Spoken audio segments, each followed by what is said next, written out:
Okay, very nice. So let's see. This is example 4.1. Yeah, and in this was we just saw it. We just saw the manual solution, and that was like we just applied the energy equation between reservoir A and reservoir B, and we used all the minor losses as well by considering the loss coefficients. So as I talked about, that we need to have the contraction loss coefficient based on this table, and based on this table we have to have the ratio of the d2 over d1, and since d2 over d1 is given here, so that what we calculate here is d2 over d1 means 0.4 divided by 0.6, and it becomes actually 0.67. Unfortunately, there is no column in this table for 0.67, and because of that we have to interpolate. Not only we have to interpolate for this one, also because the velocity that we calculated, the velocity in the second pipe, yeah, because flow rate was given, so and we know the diameter, so we can find out the velocity, and velocity we have found out here, right? We found out the velocity here. Just I will highlight this formula so that you can see. This is b4 divided by pi d square by 4. So b4 is what? B4 is actually the flow rate. Yeah, so flow rate divided by pi b7 is the diameter of pipe number 2. So pi d square by 4, that is the area of cross section of this smaller pipe. So we have the velocity. Now again, for the velocity also, unfortunately we don't have directly the value for 3.98, which is the velocity in this pipe. So again we have to interpolate between 3 and 6. So that's how it is done.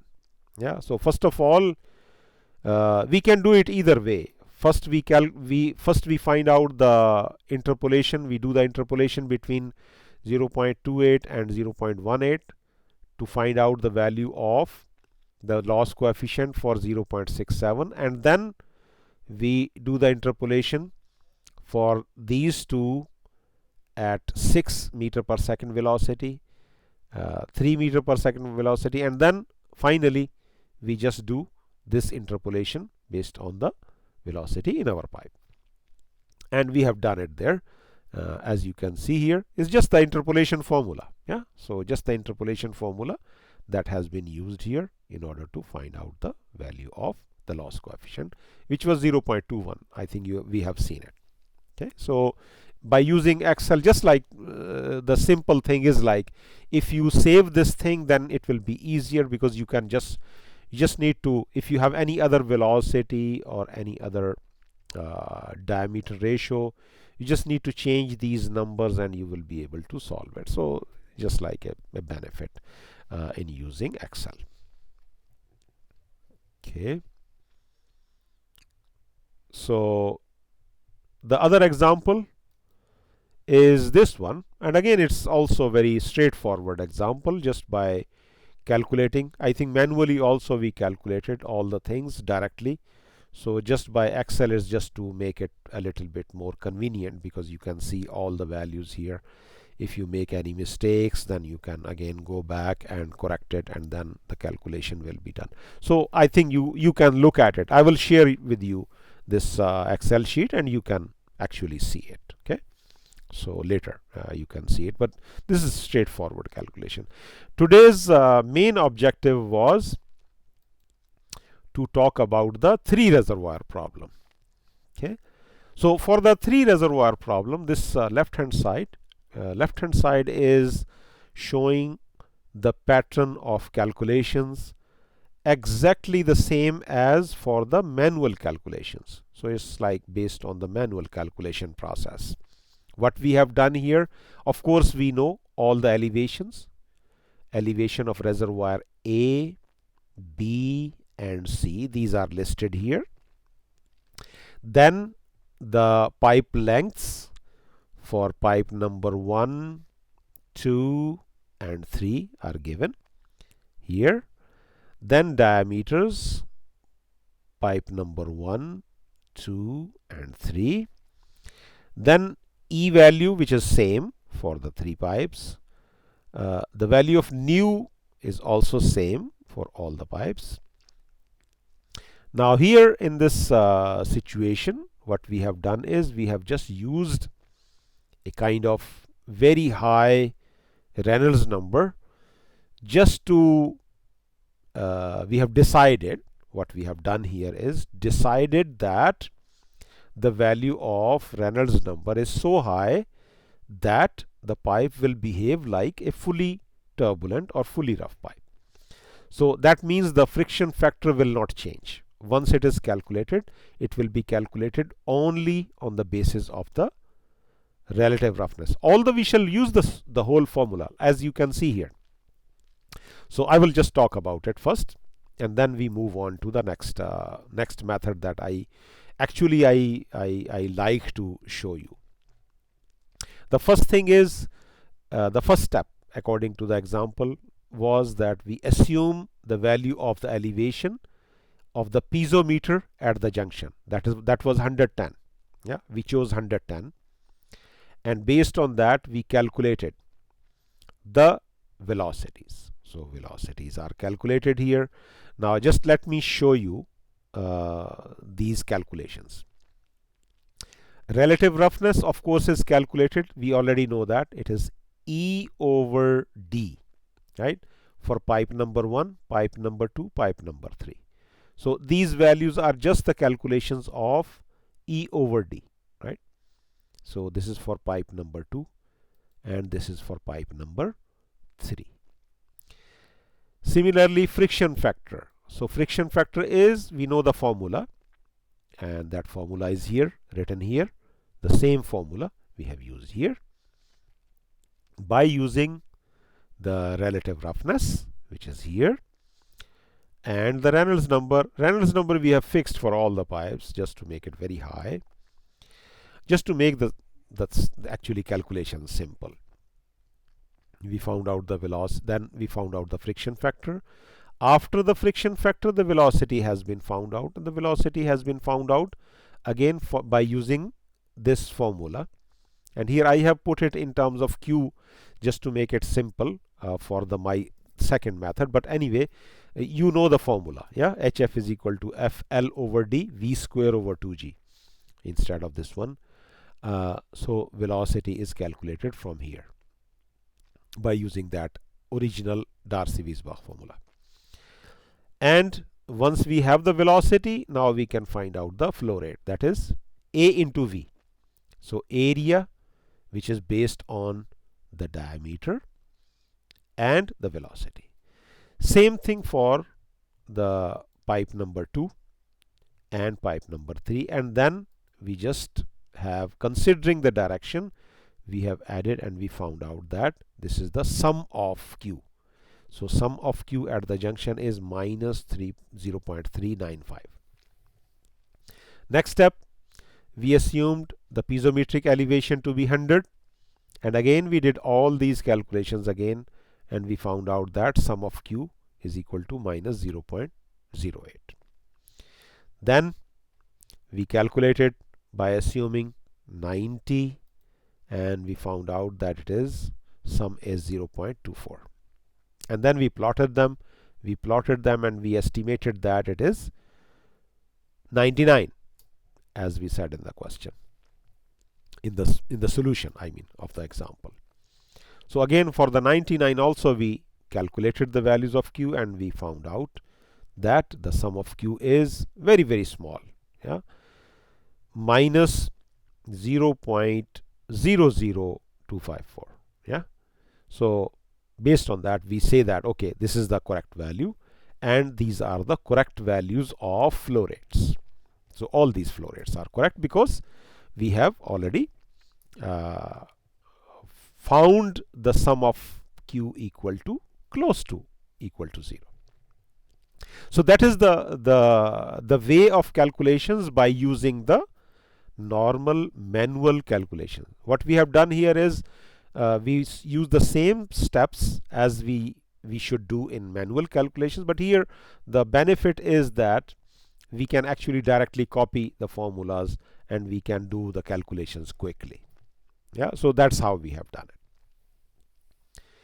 For this calculation, everything is clear. Yeah, I hope everything is clear. You know how the things are done here in this sheet. Of course, I will share it with you. Okay. So I hope there is no questions, yeah, or no confusions.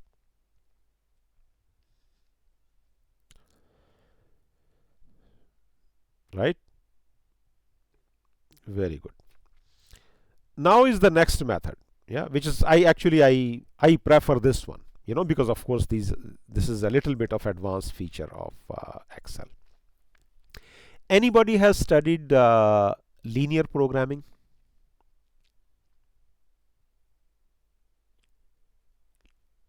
Linear programming is in the construction management, yeah. In construction management, we use linear programming to optimize a certain objective. Yeah, we have objective and then we have some constraints and we maximize our objective by using linear programming. Those problems can be solved in Excel by using solver. Yeah, there is an add-in. There is an add-in in Excel which can be used to solve such type of linear programming problems. Actually, solver can solve non-linear programming problems as well. Yeah, so here it is non-linear. Basically it is not a linear programming, this is non-linear problem, but we are going to utilize that for solving our three reservoir problem. Now what we have done, what I have done here is, first of all, you write down all the data that we have. Okay, we have the diameters for pipe number 1, 2 and 3. Diameters are listed. Pipe lengths are listed, so you can check them. Yeah, so pipe number 1 0.3 meters, 1000 meters length. Pipe number 2 0.5 meters and 4000 meters length. Pipe number 3 0.4 meters diameter and 2000 meters length. Now the value of Q is not known. Yeah, so I will show you how it is done. In the beginning we don't know the values of Q, right? For example, we just assume them. Yeah, just to assume the values of Q. For example, I assume them to be 0.5. all of them, say Q1 is 0.5, Q2 is 0.5, Q3 is 0. Of course it is not reasonable to assume the same value, but anyway I just assume them because I don't know how much is the value, right? Once we assume that value of Q, now we can find out the Reynolds number, and Reynolds number is given by this formula Vd over nu, and we can convert it to, in place of V we can put Q over pi d square by 4, and we simplify, and then Reynolds number can be expressed like this as well, 4 times Q over pi d nu. Of course nu is kinematic viscosity, which is fixed. So for pipe number 1 we can find out the Reynolds number, yeah, 4 times Q over pi d nu, and nu is again written here, 1 into 10 is power minus 6. So I just use the simple same number for everywhere. Same thing we shall do here. Once we did that, now we can find out the friction factor. Now friction factor, again as we said, it is based on this formula where we are going to use the relative roughness and the Reynolds number. So you can see the formula is the same, 0.25 divided by log 10, that means log to the base 10, in bracket 0.6, which is the value of E, divided by diameter, divided by 1000, because this diameter was in meters, so I want to convert to millimeters. That's why I actually multiplied this thing by 1000. So because it is in denominator, so I have to divide it by 1000. So diameter in millimeters divided by 3.7, that is according to this formula, plus 5.74 divided by Reynolds number, and Reynolds number is here, raised to the power 0.9, and whole of it square, and that's it there. So friction factor is there, right? Same thing for the third one, second one, and third one. Now we find out the value of the HF, and HF is calculated again by using the same formula. It is in terms of the Q, yeah, because I just changed it to in terms of Q so that I can use the value which is of Q which is written here. L length and diameters are fixed. Friction factor we have already calculated now, and the value of Q we assumed it in the beginning, you remember, and we do this for the 3 pipelines. Now we write down 3 equations, and what are those 3 equations? As we said, one is the equation between A and B, that is ZA or HA if you want to say it, HA equal to HB plus head loss in pipe number 1 plus head loss in pipe number 2. This is my assumed direction based on this, that I am assuming that flow is taking place from A to J and then from J to B. Similarly, the second equation based on B and C, and then again I am assuming that the value of the flow is taking place between these 2 reservoirs. So I just assume positive value. Say I say that the flow is taking place from B to J and J to C. So that is ZB equal to ZC plus HF2 plus HF3, head loss in pipe number 2, head loss in pipe number 3. And then I just put the continuity, and continuity says that Q1 plus Q2 minus Q3 is equal to 0, right? Of course, I understand that the values of Q1 and Q2 can be there as positive, but Q3 must be the opposite sign of them. Another thing which we must understand, that the value that we are going to obtain finally, that can be negative. So once it is negative, then we shall get to know that what value that we chose is in the opposite direction, like what flow rate. For example, if I chose the flow rate from J to B, if the negative value comes for value of Q2, then we know that my assumed direction is opposite. Yeah, so the actual direction is opposite to my assumed direction, so I can correct it.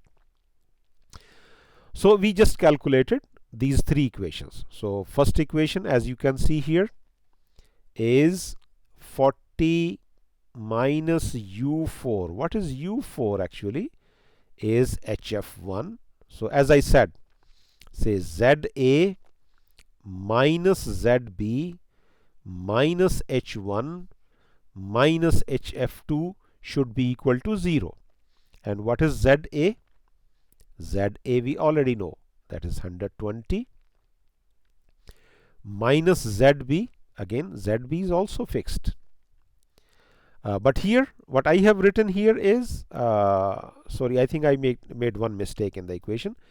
This equation is not from ZA to ZB, actually it is from ZA to ZC, right? So from ZA to ZC, and that's why you see that it is 120 minus 80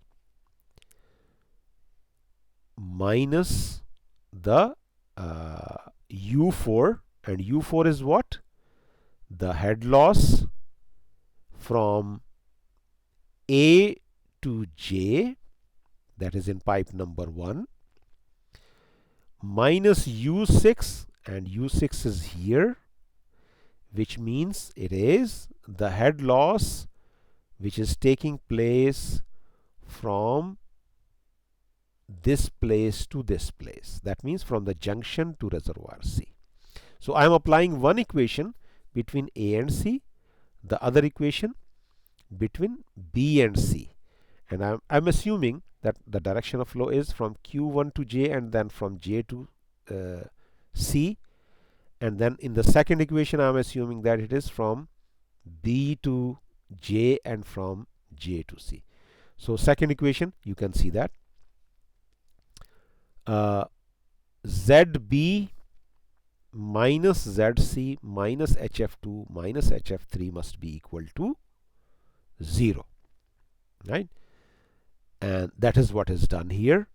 As you can see, ZB minus ZC is equal to 100 minus 80, that is 20, minus U5 is HF2, U5 is here, this one, minus U6, that is HF3, and that is here.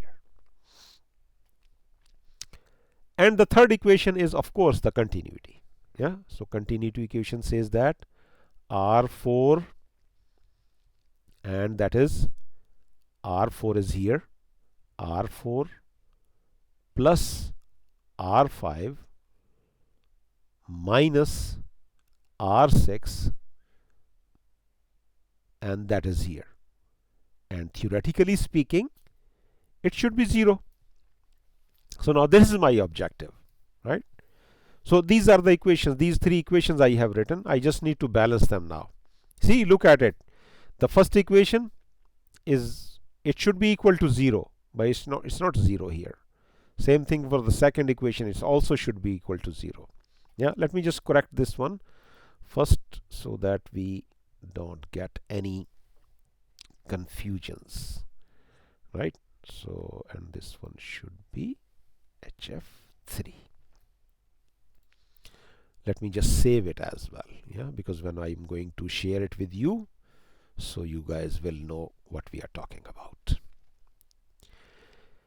Okay, so these three values should be close to 0, at least not 0, but maybe very close to 0. So how to make it 0? Here comes the solver, the function of solver. Now what I am doing here is I will consider this one as my objective function, and that means my objective. Yeah, so I will just go to data, and here in the add-ins, in the analysis, you will see solver. Now I have already put them here. Yeah, I have already put these conditions. Just let me put them here somewhere. So my objective is that I want to make this equation, the third one, the continuity equation, I want to make this objective to a value of 0. By changing what? What should I change? What should be changed so that it becomes equal to 0? My Q values, because these are the values that I don't know. These are the assumed values. So I want to change them so that this one becomes equal to 0. Now we put the constants, because see, the rest of the two equations I will put them in the constants. So I say that the value of V4, see, V4 is this one. I say that this one must be also equal to 0, and V5 also must be equal to 0. Let me just start this from the beginning so that you know how to do it. Okay, so I will just reset them. Okay, I reset them. Okay, as I said, this is my objective. I want to put this one as my objective, so I will say that this one, now it comes to the objective field. You can type it there or you can just select it.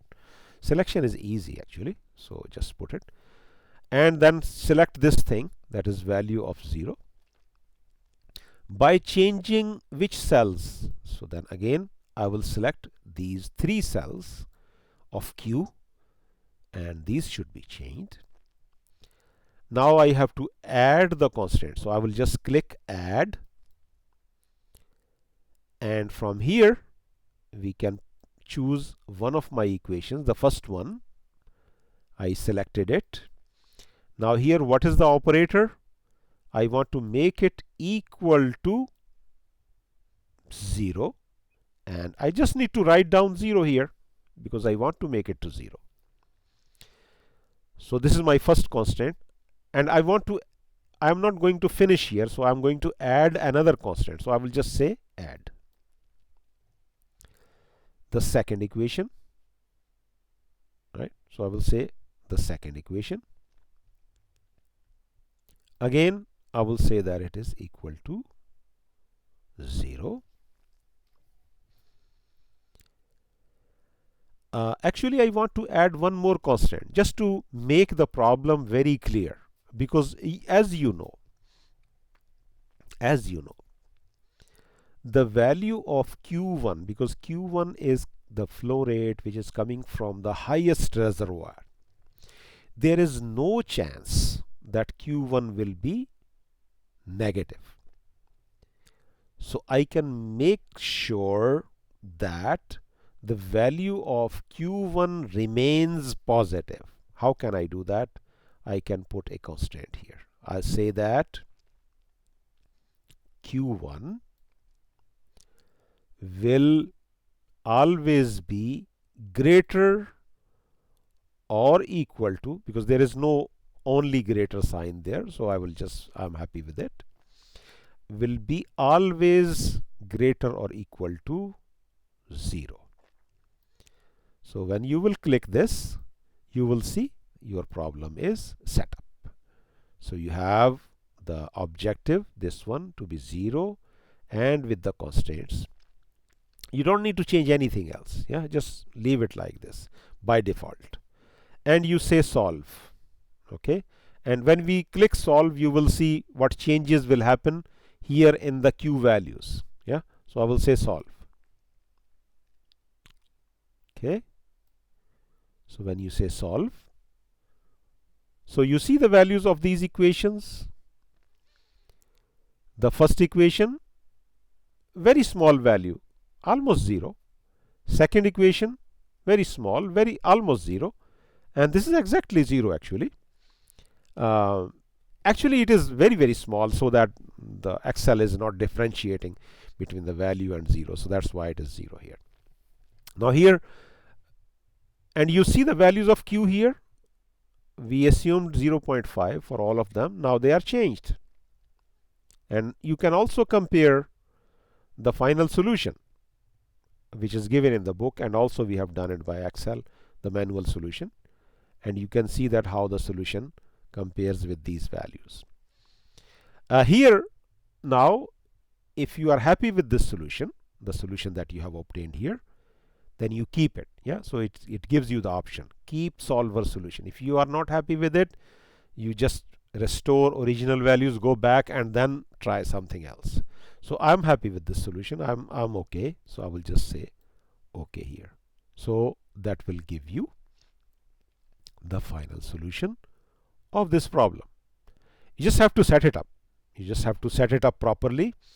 And now just I wanted to check, like these are the Q values here.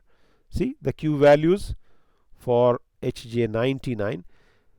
In these are slightly different, but you see what is the difference here, because this slight difference has made the equations balancing better as compared to here. Here the sum of the Q values was minus 0.0025. Here it is 0.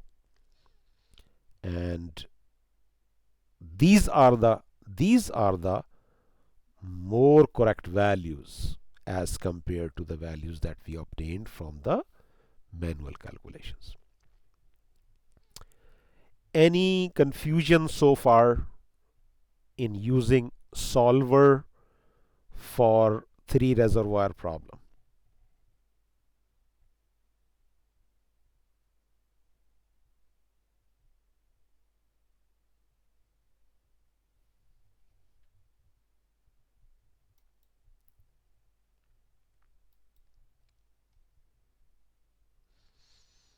So I will let you look at it, and you try with it, and also if there is any confusion we shall talk about it again.